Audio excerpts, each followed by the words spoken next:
តោះសួស្តីបងប្អូនគ្នាអញ្ចឹងថ្ងៃហ្នឹងយើងមកធ្វើការគណនាលំហាត់ limit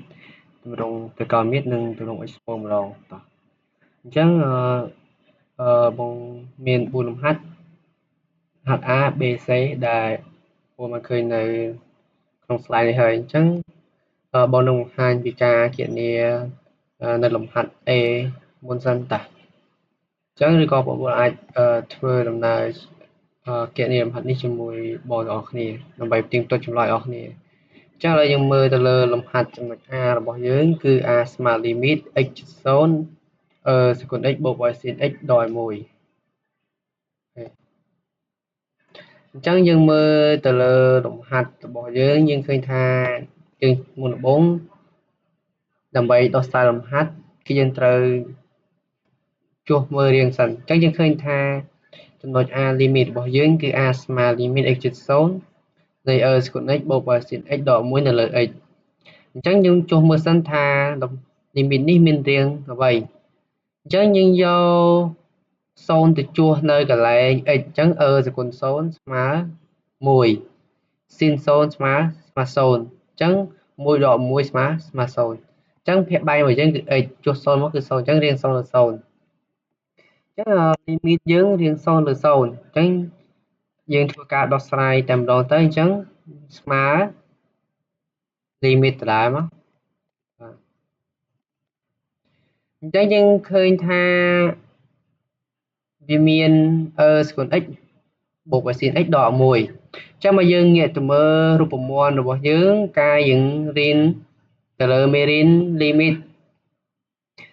អញ្ចឹង limit export របស់យើងគឺ limit x សកុន x ដក1នៅលើ x គឺស្មើ1មួយទៀត limit x 0 sin x នៅលើ x គឺស្មើ1ដូចគ្នាអញ្ចឹងយើងធ្វើម៉េចដើម្បីបំបែកឲ្យវាទៅជា limit សកុន x ដក1លើ x និង limit sin x នៅលើ x អញ្ចឹងយើងឃើញថាកន្លែងនេះគឺមានសកុន x ហើយមានដក1ហើយមាន sin x ទៀតអញ្ចឹងយើងគ្រាន់តែផ្ដាច់ភាគបែកវាមកអញ្ចឹងស្មើអញ្ចឹងlimit នេះអូខេស្មើ limit កន្លែងនេះសល់យើងផ្ដាច់ពី2មកវាបានសកុន x អូខេសកុន x ដកឲ្យ1បាទដកឲ្យ1នៅលើ x យើងផ្ដាច់ទៀតមកបូកឲ្យ limit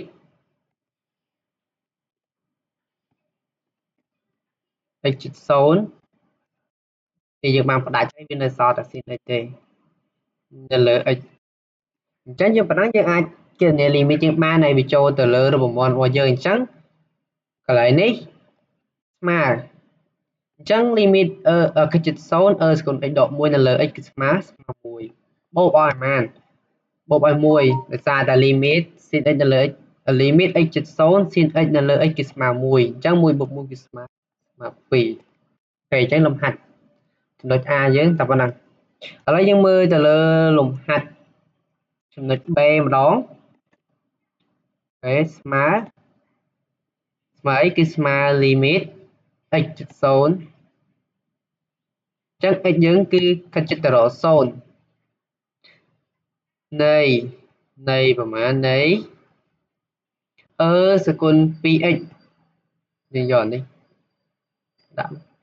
អូខេ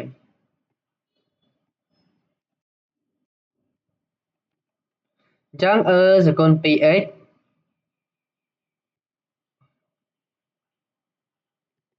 បាទសកុន 2x ដកឲ្យ sin 2x បាទ sin 2x sin 3x ដកឲ្យ1មាន sin 3x sin 3x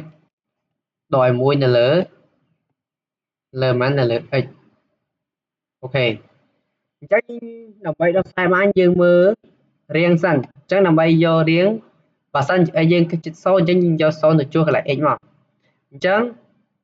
2គុណឲ្យ0 0ស្គុណ0ស្មើ1ដដែល sin 0គឺស្មើ0ដោយសារ3គុណ0គឺ0ដដែលអញ្ចឹង1ដក1គឺស្មើ0ក្បែររបស់យើងនឹង0នេះយើងចុះទៅ x ចូល0ទៅ0អញ្ចឹង limit យើងរៀង0ទៅ0អញ្ចឹងស្មើអានេះយើងបានបំបែកស្តៀងតាមមិញដែរនេះស្តៀងតាមនេះដែរអូខេអញ្ចឹង limit យើងគឺស្មើអានេះវាខុសពីអាមិញដោយសារតែនេះវាមានស្វ័យគុណ2អូខេអានេះ x អញ្ចឹងបើសិនជាខាងក្រោមវាមាន x យើងទៅយើងគុណថែម2យើងគុណថែម2ហ្នឹងដើម្បីឲ្យស្វ័យគុណនៃ សគុណ ax នេះដូចអា 2x នេះហើយវាដូចទៅអាភ័យបែង 2x ដូចគ្នាអញ្ចឹងឡើយនេះគឺយើងមើលទៅលើរូបមកទៀតគឺ limit x ជិត0សគុណ ax ដក1នៅលើ ax គឺស្មើ1អញ្ចឹងធ្វើម៉េចឲ្យបានអាក្រម a អញ្ចឹងយើងត្រូវគុណថែម2 a វាគឺ2អញ្ចឹងឡើយយើងគុណថែម2មកភ័យបែងយើងគុណថែម2ដូចគ្នាបាន 2x បូកមកឥឡូវនេះគឺដកអញ្ចឹងវាខុសពីអាមិញយើងវាមានដកពីមុខអញ្ចឹងដូរដកមកដកឲ្យត្រូវដកឲ្យ limit ជិត0 sin 3x អូខេអញ្ចឹងកន្លែងនេះវាស្តៀងទៅនឹង expo ដែរអញ្ចឹងយើងមើលរូបមន្តរបស់យើងគឺ limit x ជិត0 sin ax នៅលើ ax គឺស្មើ1អញ្ចឹងយើងឃើញថាពីមុខ sin នេះមាន3អញ្ចឹងយើងធ្វើម៉េចឲ្យកន្លែង x ភាគបែករបស់យើងមាន3ដែរអញ្ចឹងយើងត្រូវគុណថែមដូចគ្នាយើងគុណថែមនឹង3អានេះបាន3ដែរអញ្ចឹងកន្លែងនេះ1គុណឲ្យកន្លែងនេះ1គុណឲ្យ2គឺ2ដុល្លារ2ដកឲ្យ3ឥឡូវនេះយើងមាន1ដូចគ្នា1គុណឲ្យ3គឺ3អញ្ចឹងចម្លើយយើងគឺស្មើដក1អូខេអញ្ចឹងយើងត្រូវការចាំទៅនឹងមូលដ្ឋានរូបមន្តគ្រឹះរបស់យើងជាមុនសិនហើយយើងគណនាលំហាត់នេះចេញអញ្ចឹងចម្លើយរបស់យើងគឺមានតែប៉ុណ្ណឹងlimitយើងធ្វើតែ a និង b ទប់ផ្សេងដេយើងធ្វើខ្លួនឯងចុះអូខេ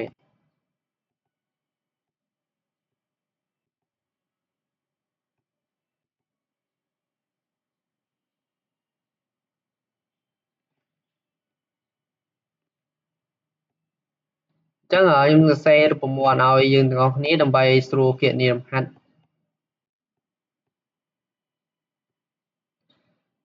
អញ្ចឹងlimit អូខេ limit x ជិត0នៃសគុណ x អូខេសគុណ x ដកឲ្យ1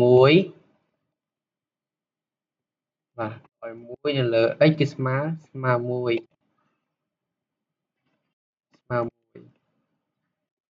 ទៀត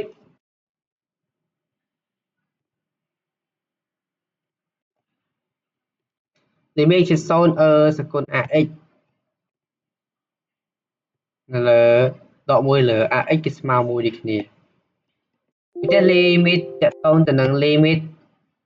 តម្រងត្រីកោណមៀតអញ្ចឹងឡើយនេះវាត្រីកោណមៀតគឺ sin x នៅលើ x គឺស្មើ1ដូចគ្នាមួយទៀត limit x ជិត0 sin ax នៅលើ ax គឺស្មើ1ដូចគ្នាអញ្ចឹងលំហាត់យើងមានតែប៉ុណ្ណឹងទុក c និង d យើងធ្វើការគណនាខ្លួនឯង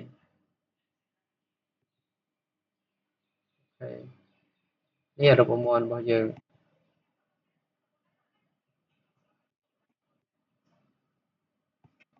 ហើយយើងបញ្ចប់តែប៉ុណ្ណឹងចុះ